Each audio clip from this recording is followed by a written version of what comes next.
productivity, winning strategies, and aligning employer-employee goals. If this sounds like something your business could use more of, then you've come to the right place. The Business Mechanic Show with your host, Vaughn Sigmund. Let Vaughn show you how to develop, improve, and jumpstart your business. So now, please welcome the host of The Business Mechanic, Vaughn Sigmund.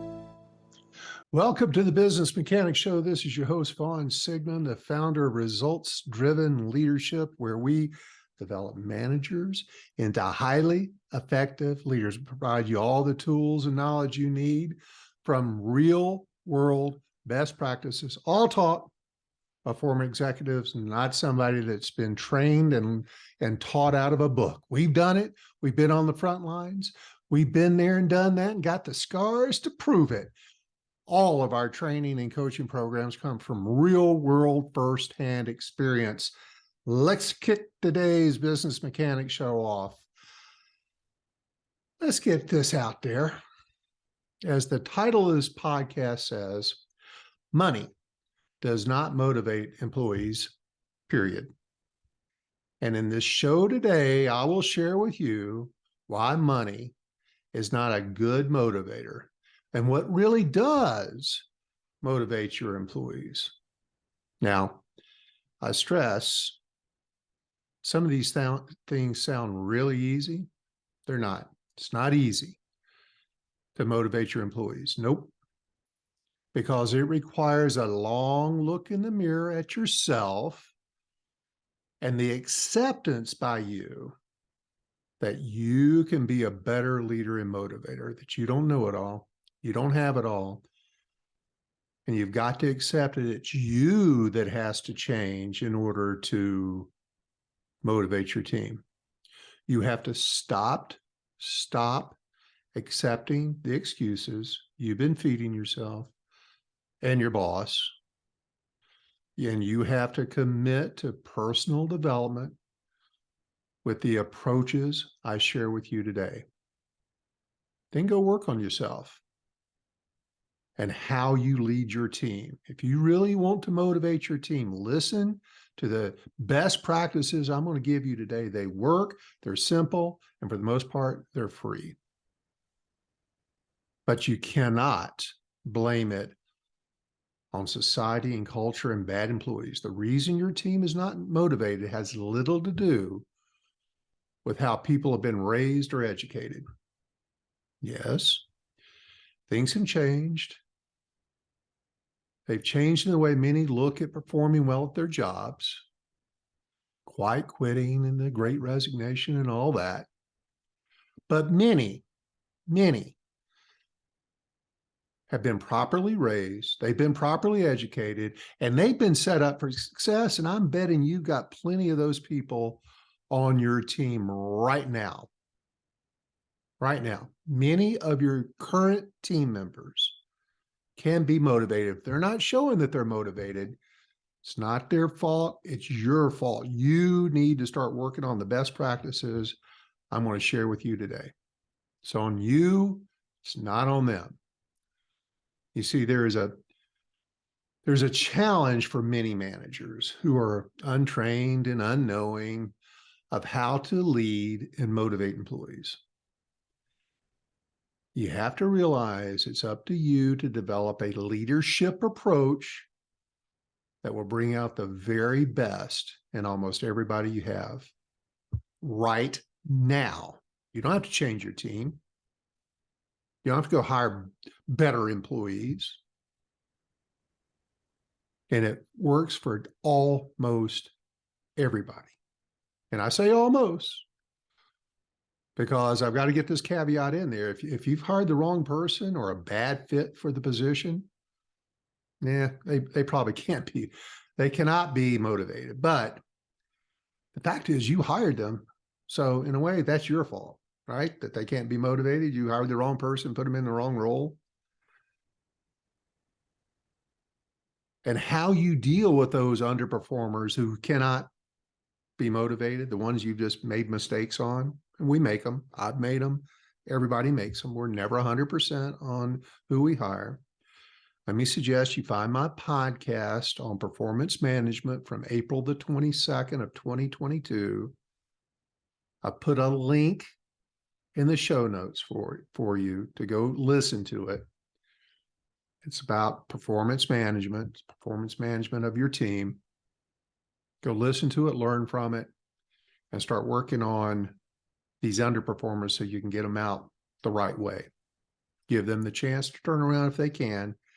But if you got an underperformer, you've got, and they cannot be motivated because you've hired the wrong person, and it happens, you got to move them along. So back to motivating your employees. There's no quick fix. There's no silver bullet. There is no hack or shortcut to this topic. And in fact, that's what motivates me to have this podcast today, because many employers, many managers think, wow, if I just give them a raise or I give them a bonus, that's going to motivate them. They're going to do a better job because I'm paying them better. Well, I'm going to share some statistics with you in a few minutes that tell you you're not right about that. You're wrong. See, what motivates employees is a commitment from you to pick up on the steps I'm going to lay down for you today, and one by one adopt them, practice them, put them to work for you. But understand it requires a change. It requires a change, and change is difficult for many. And the primary change is going to be in a mindset. In your mindset to acquire the ability to be a great motivator, that you've got to make the changes. And let me assure you, it is my true belief that everybody listening to this show today can be a great motivator. It does not require some special personality. You don't have to be some huge, vibrant, rah-rah cheerleader. No, that's not what it takes. In fact, for many people, that is a turnoff. It's not what it takes. But again, you're going to have to commit to some changes and practice the best practices I share with you in today's shows. So enough of the lead up. Let's get things going. Let's go back to money is not a motivation. If it's not money, then what is it? Well, research shows that personal recognition is much more effective than monetary rewards in maintaining long-term performance motivation. Yet, many managers steer away from performance-based rewards because they have the wrong mindset. One that might be something along the lines of, hey, they're just doing their job. Why should I reward them for that? They get a paycheck. Ever heard that? Or some managers, some companies, they may think that a reward system is too complicated, it's too much work, it's expensive. And it's not. It doesn't have to be. Can be, but I don't profess that that's the way to do it. In fact, almost everything I share with you today is at very low, if not zero cost. There are some very valuable approaches for supporting and encouraging and rewarding your team members to drive individual performance. For example, we teach many of our managers and coaching clients in the how, we give them the tools and the how-tos for giving appropriate performance feedback skills. And, I mentioned the performance management podcast. If you want to go to our website, I've got a link in the show notes for you to go check out our performance management program. It's performance management that works. If you don't have that, if you do not have some kind of system in your organization, or at least with your team, to regularly give them feedback on their performance, you're shortcutting your ability to motivate people. People have to know how they're performing, not just on the bad side. And in the absence of having one of those, we encourage organizations to begin using our cost-effective, appropriate reward system that acknowledges results-driven performance the right way. So in the absence of that, if you don't have that right now, you can get started right away. Just from an appreciation showing standpoint, just a certificate. Just download something off the internet that's just a certificate of appreciation, an above and beyond reward, or just a simple handwritten note or card from you is amazingly effective. Amazing. Low cost, if not no cost. One of the most important elements is that you understand the passion, the drivers of the what gets me out of bed each morning. That question for each of your employees. That's critical. That's a very important element. Why? Because motivated employees are proven to drive business impact. You know that. And motivated employees, organizations with motivated employees experience lower turnover, lower absenteeism, stronger business outcomes. And study after study shows that's measured by sales and profit. That's good stuff. Why would you not want to be able to contribute that? And at this point, you may be asking yourself, how can I effectively motivate my employees at scale, given their different internal motivators, their interests, their desires, their needs, because we're all individuals. We hear from many bosses who believe that the only significant appreciation of gratitude they can offer people is patting their wallets, giving them raises, giving them bonuses.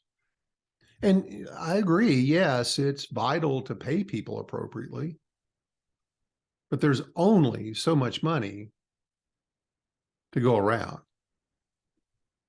We can't keep giving raises after raises after raises, because these raises, these monetary awards, are very short-term drivers of motivation. And then they flame out. They flame out and extinguish very quickly if you do not have other motivational factors included in your approach. And I say again, money does not fix motivation. It's you, their manager, is what creates a sustained long-term desire for them to do a good job for you. And that means you have to show gratitude. Now, you may say, I'm patting them on the back. I'm thinking, well, if you're doing that and your team is really not highly motivated, you may either be doing it inappropriately, not frequently enough, or in the wrong way, because it's got to be meaningful. The gratitude that you may believe you're showing right now may not be sufficient in the minds of your employees, because it's not what you think. It's not what you want. It's not what you think they want or what you think they need in appreciation. It's what they want. And if you don't know that, you need to get to know them better. You need to make that connection. You need to understand what gets them out of bed to come and do a good job for you each day. In the absence of that knowledge, you're just spraying and praying. And sadly, most managers do a very poor job, an inadequate job at showing gratitude. How do I know that? Well, studies from Gallup. Gallup is one of the foremost experts on employee engagement in the workplace. And their most recent survey from 2021, and this goes back for years, so it's not the pandemic stuff, that only 1 in 3 employees surveyed out of millions felt that they were well recognized the last time they went the extra mile for their boss. And only and I mean a mere 25% of these millions, and these are across all industries, across all age groups, only 25% of the workers surveyed said they felt as though their employer consistently valued their hard work. And frighteningly, that's a drop of 16 percentage points over the previous year. And this is in a world that employees need all the appreciation they can get. And unfortunately, managers are getting worse at it. And it's as simple as just showing gratitude. And again, I know it's not always easy because however long you've been managing, you've got a routine, you've got a style. And in order to motivate your team, you're going to have to alter your style if your team isn't motivated. And let's face it, you're listening to this show today because you want to do a better job at motivating your team. I'm not saying you're horrible. Some of you may be. But you are already interested in improving your ability to motivate your team. And you're listening to this show. So you know you can do a better job. And for some reason, many managers feel uncomfortable about praising their employees, but it's easy for them to criticize them. So let me give you a mindset. Your mindset must be having an attitude of gratitude. See, I rhymed today. An attitude of gratitude. And verbal praise, so this is just verbal. Verbal praise doesn't have to be elaborate. It just needs to be specific. And I'm going to give you right now 3 tips for praising employees. Always use the person's first name. Include some details about whatever notable behavior or achievement or action that they took that you're appreciating. Spell out why it was important to your company. And deliver that praise promptly, no later than the next day. The sooner you can get that praise to them, to the event of which they created the motivation for you to praise them, the better. And again, every employee is different, so managers should consider the individual when deciding how to show appreciation. And some people do not like public recognition. Some will only want that recognition privately. Some, on the other hand, like on the DISC survey, if they're a high D or a high I, they want it in public. High S's and C's on the DISC scale, they probably want it a little more in private because they don't like to be the center of attention. That's just an example. There's many others as you get to know them. You can always ask. You can always ask them. Let's move on to the next best practice. But don't forget an attitude of gratitude.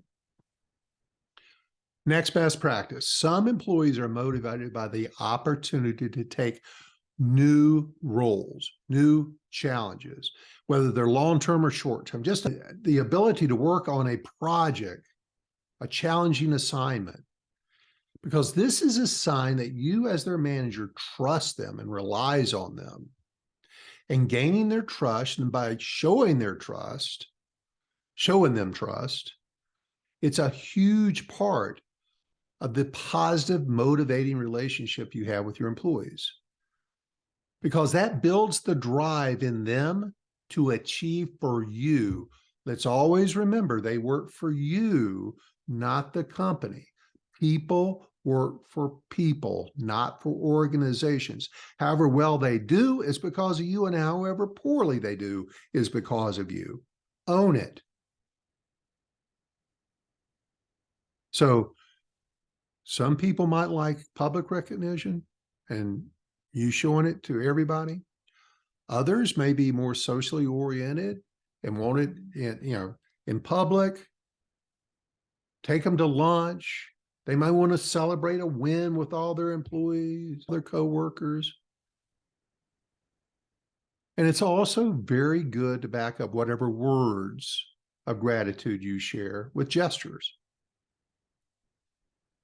And it is simple stuff, flexibility in their schedule, or listen, talk about a career path to promotion. That is one I used extensively in my corporate career to a high level of results. I promoted a lot of people in my career. I wanted to recognize them, and I knew to motivate them, to keep them driving hard, that there had to be some personal achievement for them, the win for them, where they were going to go if they put this extra work. What was in it for them? Underlying all that was it was as much for them as it was for me, because I knew if they were driven to take on these extra roles, take on this training, take on assignments, I was benefiting too. And because they were so motivated, our results were amazing. Now, there was one year, it was many years, I shouldn't say that, but my team was recognized I had 8 peers in my position,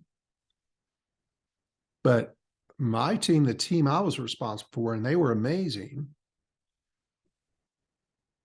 they achieved 40% out of 8, 40% of the entire company's profit.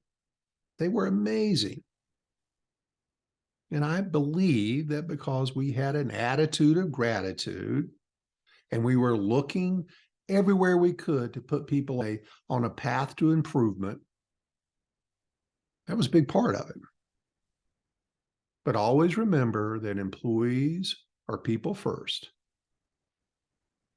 And if we treat them as just workers, cogs in the wheel, they're going to feel devalued and undermotivated. And it doesn't have to be anything grand. They don't have to have, doubled their sales goal or doubled their productivity goal. If they just have a good sense of humor and they keep the meetings lively and everybody appreciates their comments on things, reward them for that. Tell them, hey, that really kept the team going during a stressful week. Thanks for your sense of humor. Appreciate you bringing that up. And as I was preparing for this show today, I thought I'd offer these thought provokers for you, because many managers who haven't been provided this knowledge may not understand what some of the things outside of just doing their job they might be wanting to look for to recognize and reward people. So I'm going to give you a minute. You might want to pause the show, grab something to write on. But so I'm going to give you a list of things that you can think about. Just be looking for these. And where you can, use those 3 tips that I shared with you. And you can then start showing your gratitude for them. So professionalism, number 1, professionalism.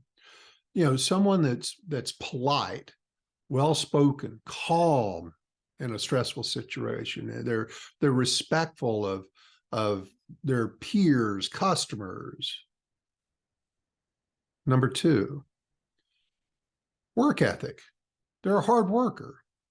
They have a set of values centered on the importance of doing work and are reflected especially in a desire or determination to work hard. They do what it takes to get the job done, and they do the job right. And let me tell you, one of the best ways to demotivate an employee who happens to be displaying this work ethic, don't tell them how much more they contribute than others on the team. Don't tell them, and you'll demotivate the hell out of them, because these people, these high work ethic people, they know they're doing it, but they don't know that you are recognizing and you know it. So you have to tell them you know it and show your appreciation for it. Number 3, someone who's results focused, someone who assumes a high level of accountability to achieve results. They have an attention to detail. They exhibit a results-focused mindset that consistently raises the bar on performance expectations. They're always looking to achieve more. They contribute and seek methods. They're bringing up great ideas and approaches to improve processes and the ability to execute better for the organization. Number 4, honesty and integrity. Someone who tells the truth about tricky subjects such as workload, work-life balance. There's somebody, and I always have one of these people for all the decades I managed people. I always have one of these people that when I might be doing something inappropriate or I was missing something going on in the real world, that they come to me and they be real honest with me. And they say, hey, Lon, you know, this is going on. You know, you did this. You know, you pissed this person off. And often I was oblivious to it. And had this person not be honest with me, I would have just lived with that screw up and the consequences of whatever I did or didn't do. But these folks are also honest with difficult customers. They're honest and show integrity with their colleagues. These people with a high level of honesty and integrity, which may seem like a basic, but it's people who show the real courageousness of honesty and integrity. That makes for a very good employee. Someone who shows analysis and decision-making skills, problem-solving abilities. This is number 6, by the way. Employees who work on something until it's solved or complete. They bring about their best efforts to solve problems independently. They show aggressive behaviors in solving problems. Number 7, someone who's ambitious. Because often when employees have a clear career plan or goal, those are the ones that we can then align what they're doing and what we can do to help them achieve that goal, and we can communicate to them on a regular basis. Because believe me, if this person comes in, you don't know what their goal is, what their career path they're looking for, and you're not providing what they need or expect from you, and I think they should expect it from you. If you're not providing it, they'll go find somebody who can. They'll find another employer who can. You probably don't want that. Number 8, time management. Someone who prioritizes tasks to ensure that they have the available time to get the job done. And they do it at a high level of quality. Their work is high quality. They don't rush. They don't rush at the last minute to complete assignments or duties right at the deadline. 9, someone who's self-accountable. And God, don't you love these folks? Self-accountable. They're dependable. They're reliable. They take responsibility. They own their mistakes. They take responsibility for their actions. They're dependable. They arrive on time. They do what they say. And more importantly, they don't let other members on their team down. Self-accountable. Number 10, conflict resolution. Someone who can resolve conflict maturely. It's your peacemaker on the team. That's the leader below you who can step up and quell disagreements rather than avoid them. They maintain respect and they don't place blame on people. They don't just acquiesce to keep the peace. And most importantly, they say what's on their mind to whomever they're speaking with in a respectful, constructive manner, including you. Number 11, someone who displays a positive attitude. Someone who brings a positive attitude to work and positively impacts those around them, well, they improve the energy of the entire team. Someone who has good emotional intelligence, EQ, well, they're always about being mindful of their own state of emotion and how their own emotions might affect their team. Or they're keyed into the emotions of the team, and they may come to you and say, hey, they're having a tough day out there. You might want to do something. That's a really important member of your team. Number 12, someone with good communication skills. Someone who conveys in a manner that is clear, persuasive, sincere. And they make sure others are informed. They use the proper form of effective communication. They know when to go talk to someone versus Slack someone or email someone. Someone who has strong customer service skills. Number 13, they make both internal customers and external customers and a high level of customer service to them an integral part of how they approach their days. And they anticipate and resolve solving customer issues. And they work hard and display all the right behaviors so that your customers have a really good, it's enhancing the total customer experience. Number 14, teamwork. Teamwork.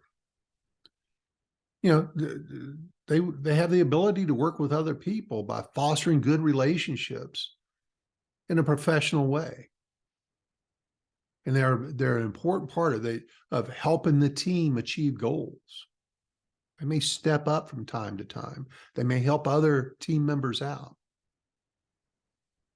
They may be generous with their time. They may volunteer to share their experience and expertise with others on the team. They may step in as a mentor from time to time. Number 15, someone who's coachable. Someone who's willing to learn, take feedback. They're always eager for feedback so they can go get better. They're willing to invest in learning, both in hard skills and soft skills. They're very open-minded to new ideas. So there's some ideas. There's many more. And I wanted that to just be a thought provoker for you. But it helps a ton if you've hired people that have all those traits I just talked about. If you hire the right people for your organization, motivating them is far easier.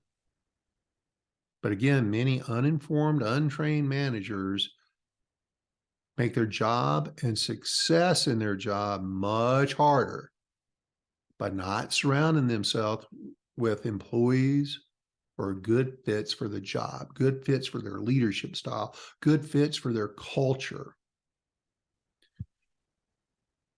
And I'm going to throw in something for listening to this podcast today. Set yourself up for future success by gaining the knowledge, skills, and tools to hire great people who are great fits for you. So for being a listener of the Business Mechanics Show, I'm going to offer you a free course. It's our online training course, How to Hire Great People, and for free. Again, look into the show notes. The link is there. Go sign up and take that course. If it's the fundamental course to being a great leader, you have to be good at choosing, selecting, hiring great people. If you're not good at that, your job is always going to be more difficult. Take this course. It's absolutely free. It will help you tremendously to become a better manager and leader. You'll learn to ask the right questions based on some of these traits, these competencies I just shared with you. And it also teaches you to avoid hiring experience. Hire the right human, hire the right person. They have some experience, good, but they need to be a good fit for you and your culture. And you'll get everything you need in that course to master your hiring game, including an interview guide with all the questions laid out for you. Just follow the bouncing ball and it works. But let's think about hiring based on experience for a minute. Think about it. How many of your employees are underperforming due to experience? 0. So don't hire experience. They're underperforming because of a competency or a trait or something you haven't tapped into. Set yourself up to make the topic of motivating your team much easier for yourself by hiring the right people. Now let's get back to this. Next best practice.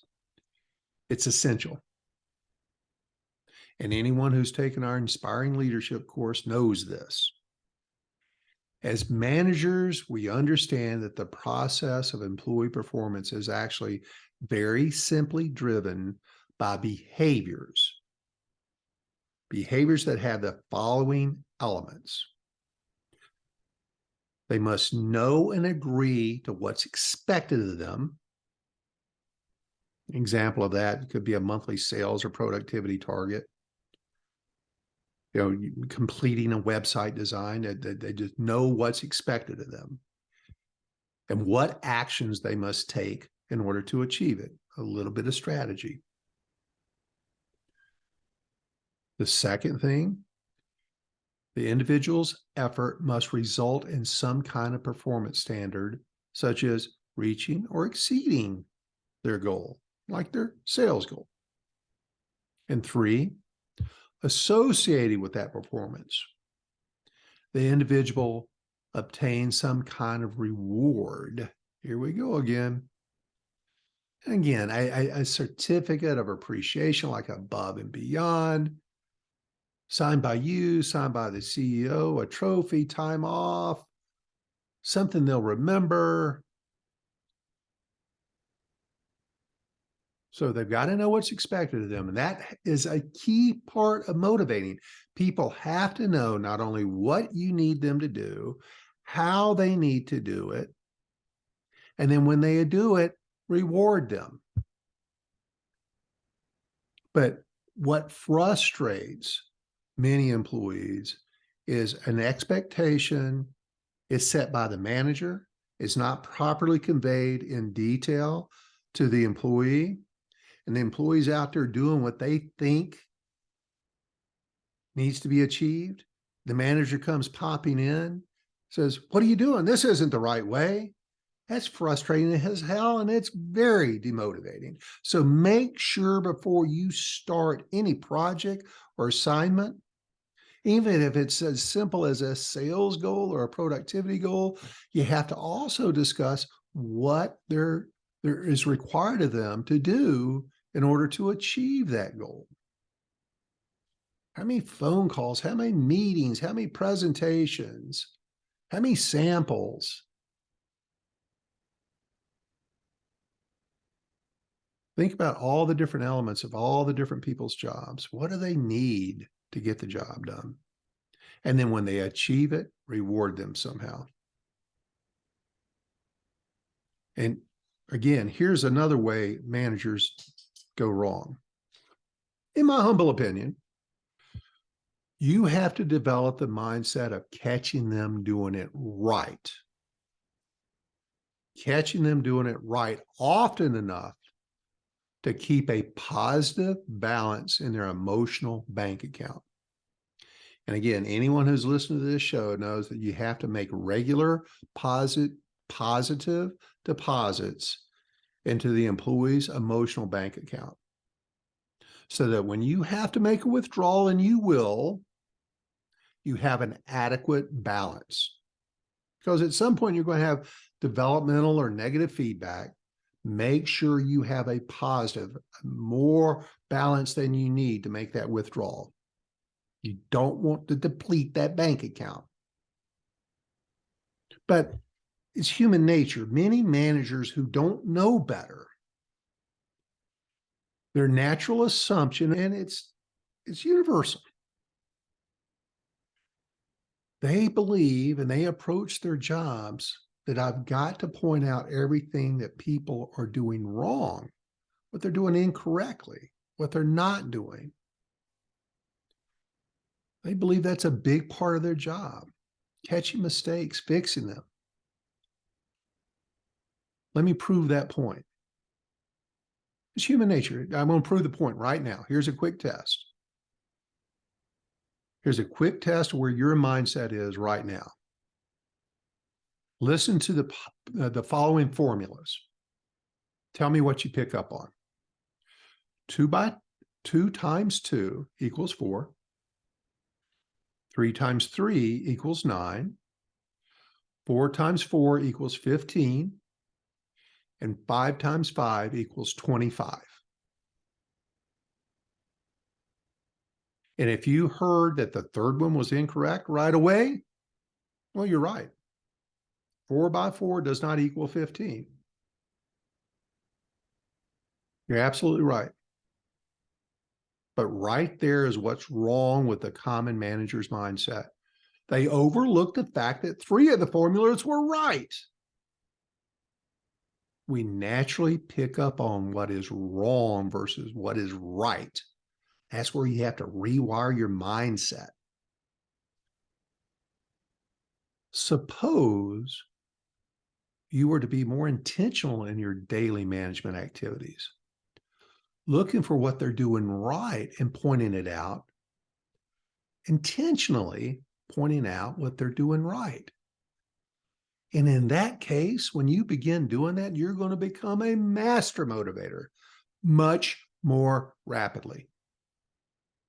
It's so simple, but it's so infrequently performed. You got to understand this, and believe me, that no one goes to work every day wanting to do a lousy job. But many go home at the end of the day feeling like they did. Most. In fact, remember the statistics I shared earlier. 66% go home feeling like they did an inadequate job because their manager didn't tell them otherwise. They only hear what they did wrong, or that's all the feedback they get is what's wrong. They don't do everything wrong. You got to point out more often what they're doing right. Reverse your feedback approach, and you'll be motivating your employees at the highest level ever at zero cost. If they feel valued and they're getting the appropriate individual reward, this increases their energy and enthusiasm, which will carry over into their daily activities, which benefits you tremendously. In this process, when it becomes an expansive cycle of performance, You've got more employees that are motivated based on the actions, the behaviors that you're displaying towards them. That blows up your ability to increase capacity for your team, for the individuals on your team and your entire team. It adds up. It's return on compounded interest. And in short, managers can strengthen the relationship between effort and continued performance by providing appropriate, timely rewards to individual employees. And that's just the attitude of gratitude.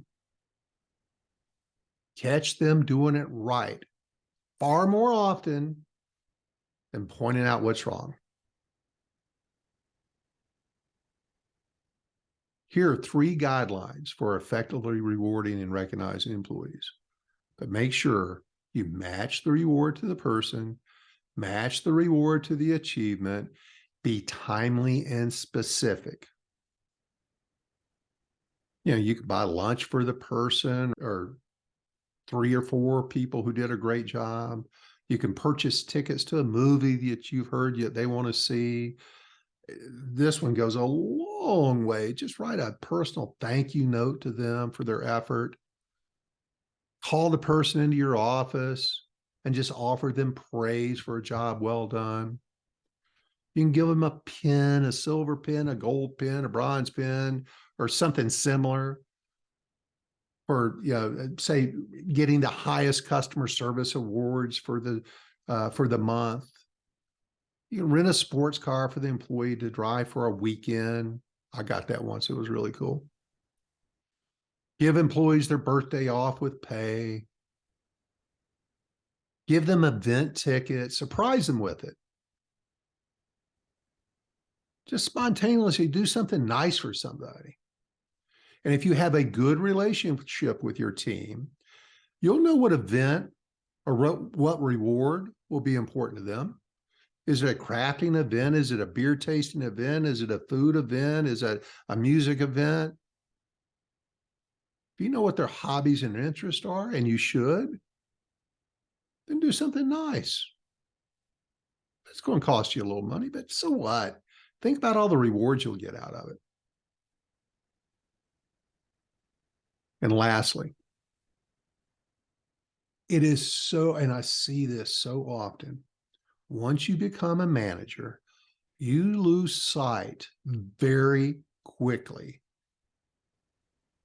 of the impact and importance you play on your employees' lives, the influence you have. It's easy to do. I've been guilty of this, of losing sight of this. But you are very influential in their lives and their attitudes.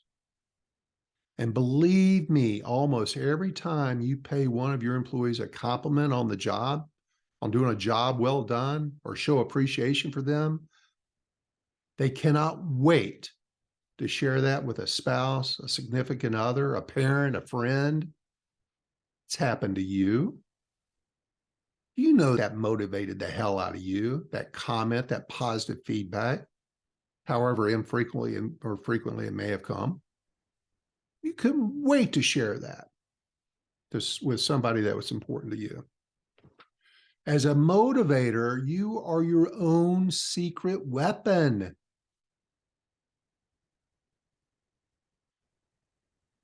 This also allows you to let them get to know you a little bit.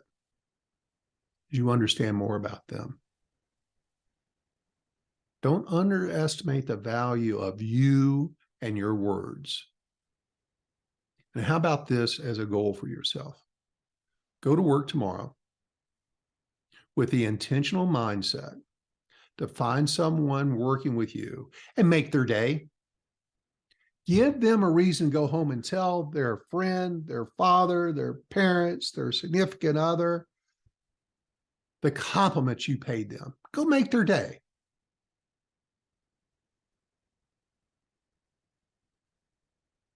Do it. You'll be glad you did.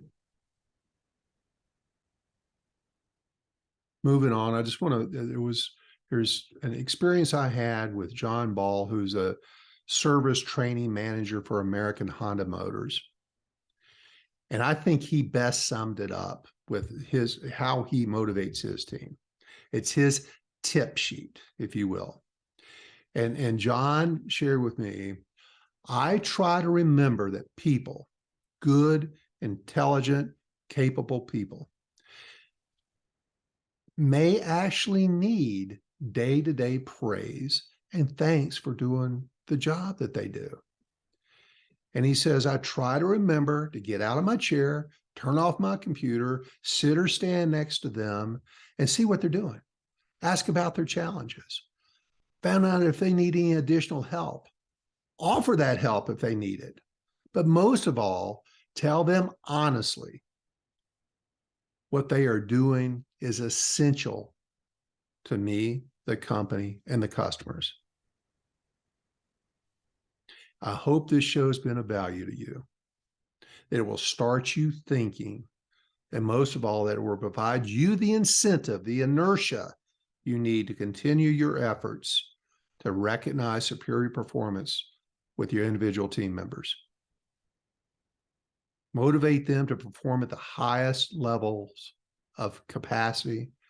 And that makes you look like a rock star, a super achiever.